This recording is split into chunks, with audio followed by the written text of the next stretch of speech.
I'd now like to welcome Dr. Henry Clark Kisembo, who is a development finance specialist focused on expanding access to capital and digital financial services for underserved communities.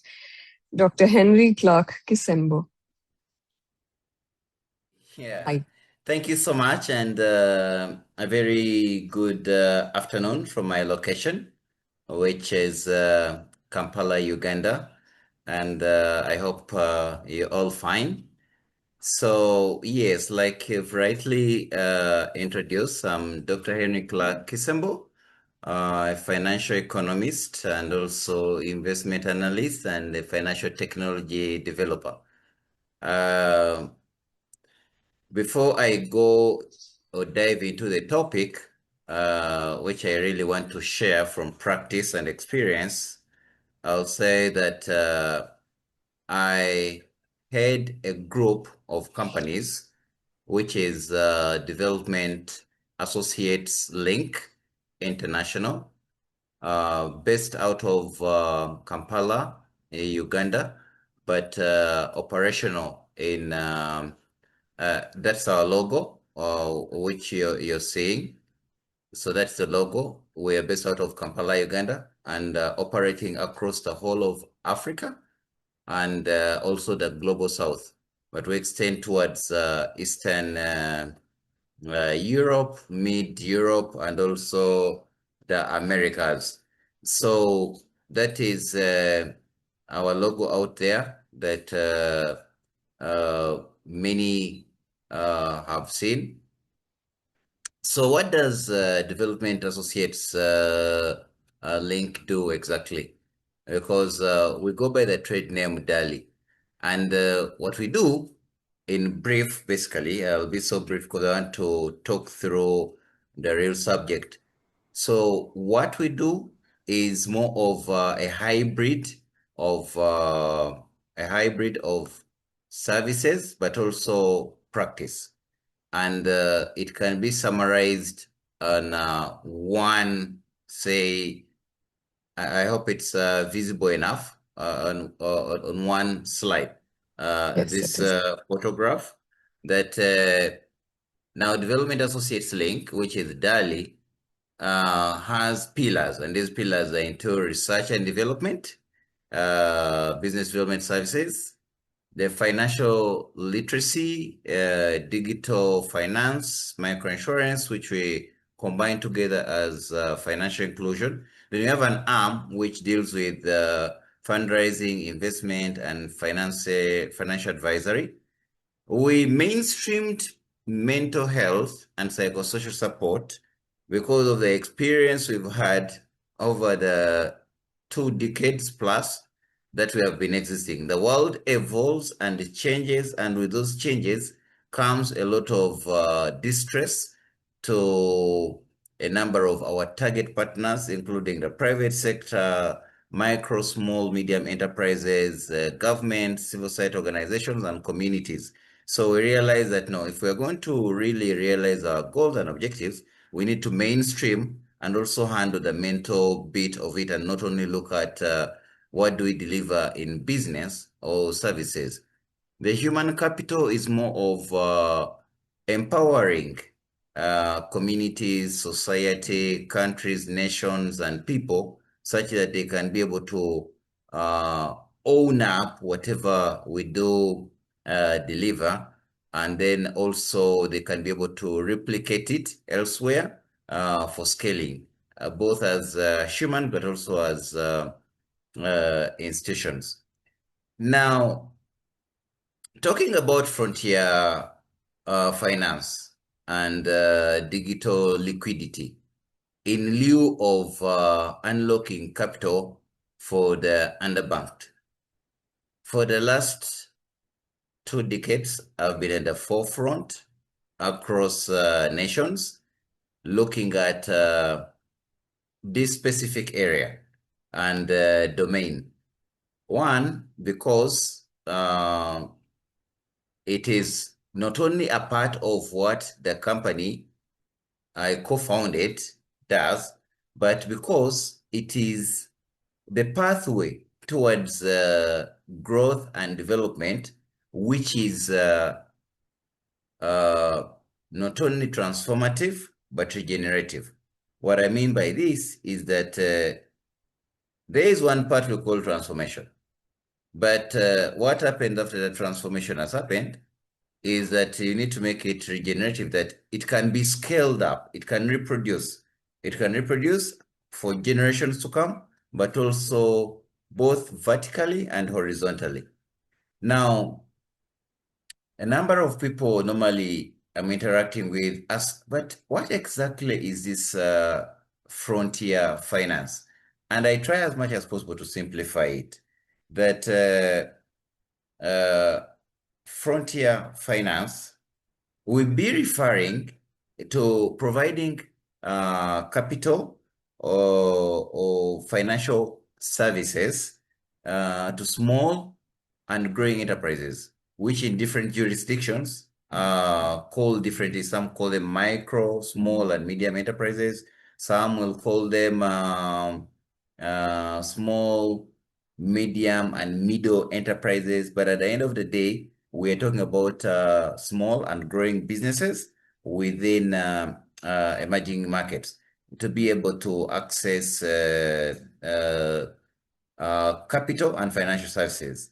And in the case of Dali, we'll be looking at patient and affordable capital. The reason for this is because for decades on, the typical traditional financial sector has really been one that has focused on traditional banking and a way of doing business. That you come, apply, and then for a loan, say, or credit, they take you through the KYC and all the steps. But the cost of money is impeding growth because it's really pretty high. But also the comprehension and understanding of all the documentation for, let's say if we're working around the value chain, you're talking about the bottom of the mass until a product, say agricultural product, comes to the table. That maize or coffee is grown, you start from there until it becomes coffee consumed at the dining table or in a cafe, or it is made into porridge for, say, the agriculture sector, because we work across all the different sectors. Now, I wanted to first demystify that frontier finance is not so complex to understand, but the practice and mechanism is what really matters, and that's what I'm going to talk about. What have we done over the years and evolved with? Because right now, in 2026, we are talking about artificial intelligence, integrating it, machine learning, robotics into what we are doing.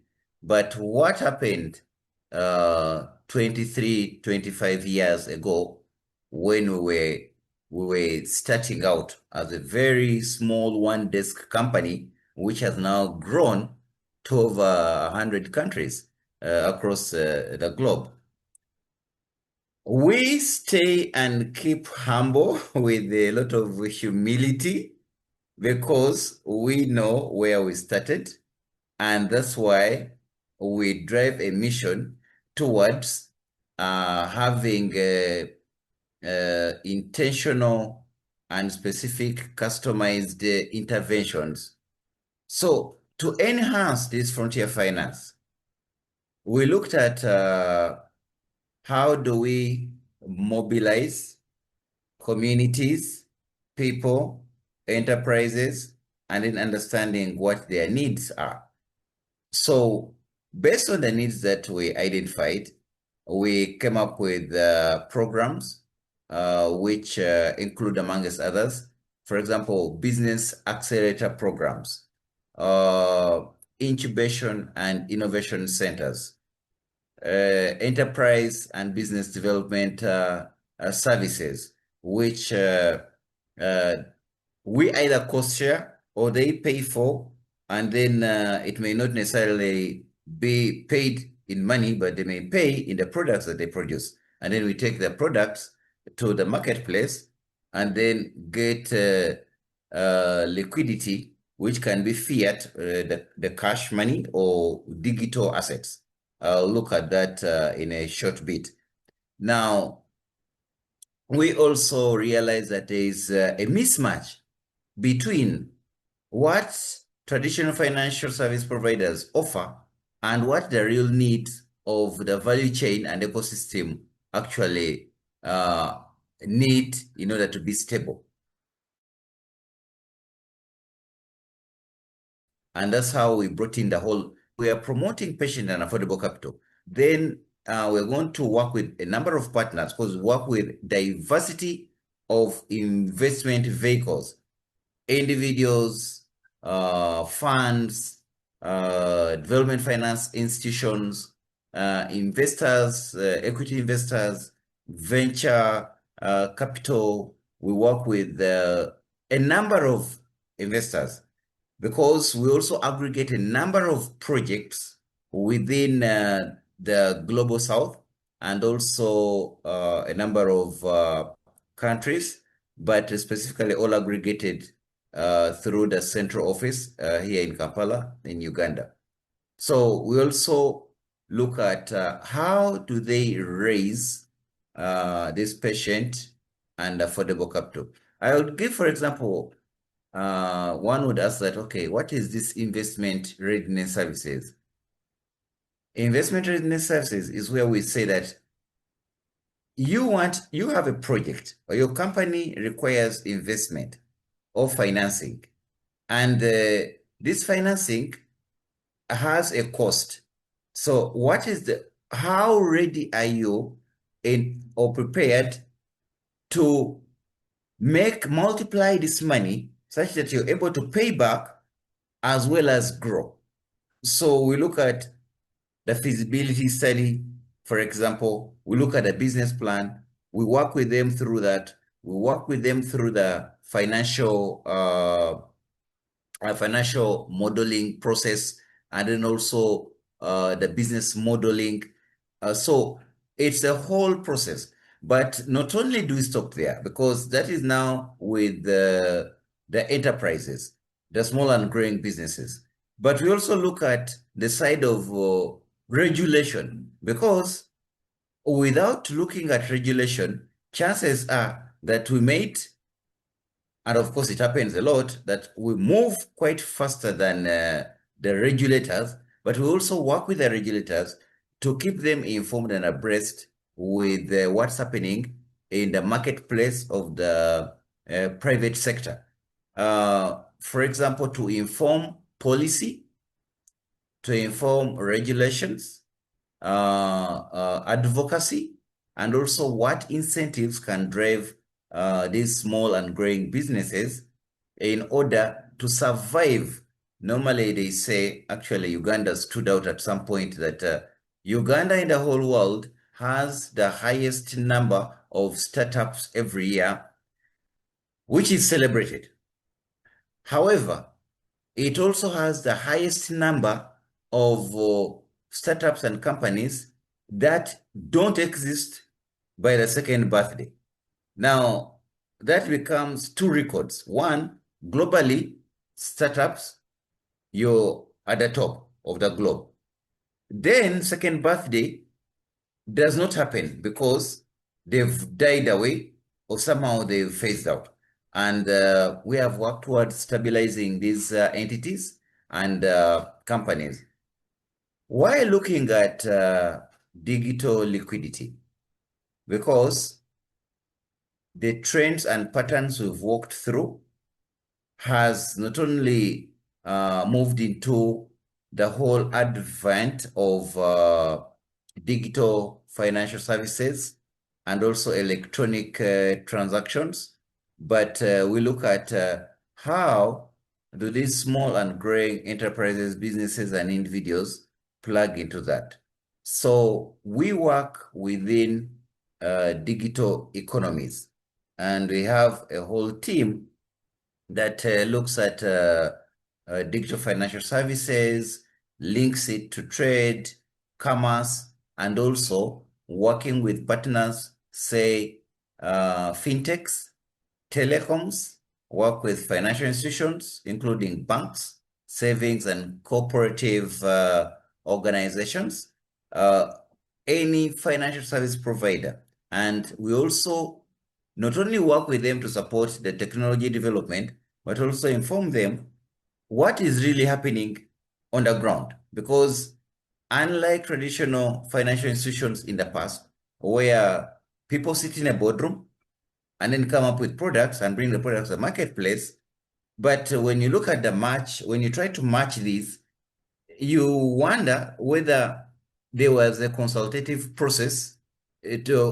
on what the marketplace requires or needs, and for whom it was designed. Probably for 5% of the elite, the middle class and the elite class, but not for the producers who are included within the 85%.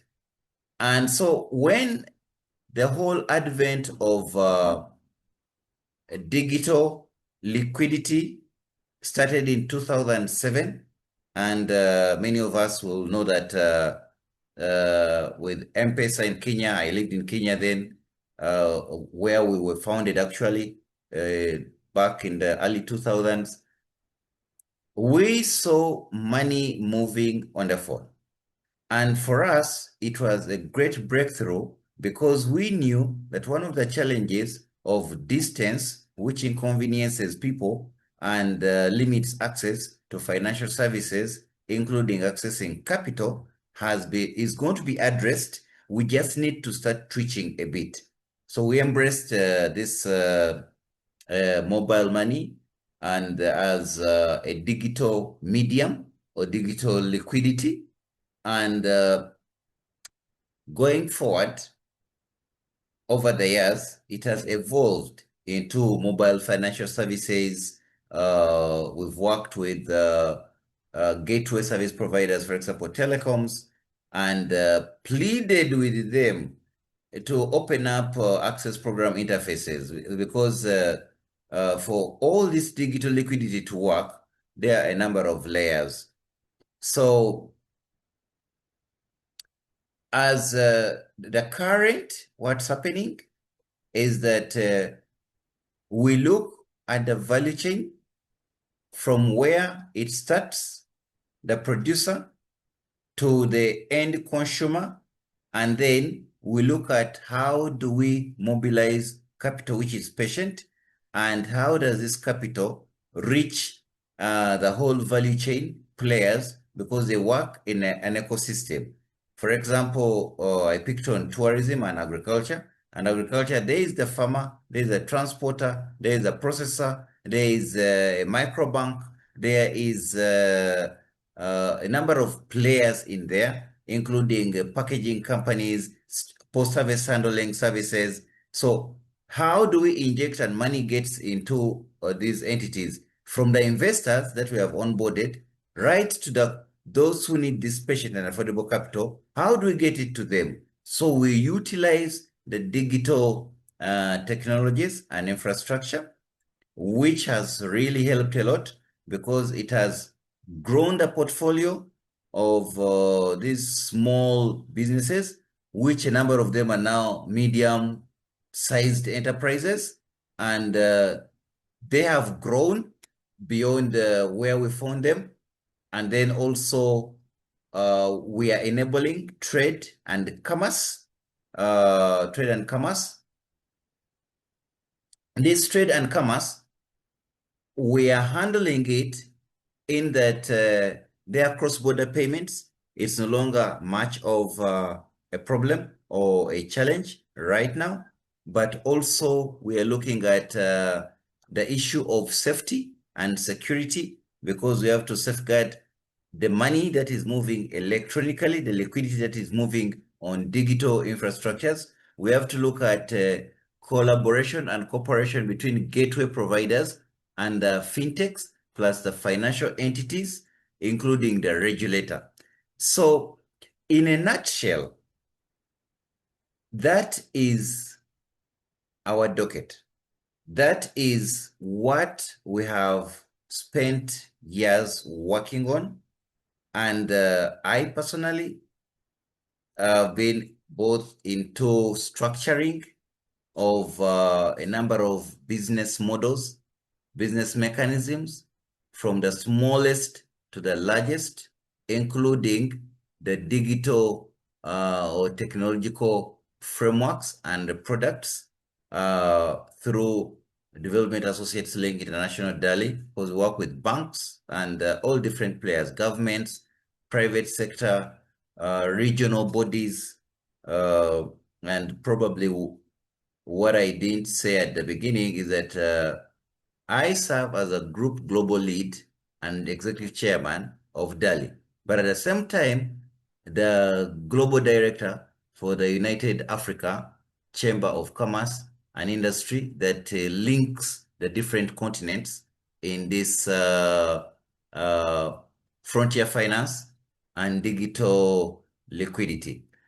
I want to stop here saying that unlocking capital for the unbanked is not as easy as how I've made it seem, explained it, because there's a lot of red tape, there's a lot of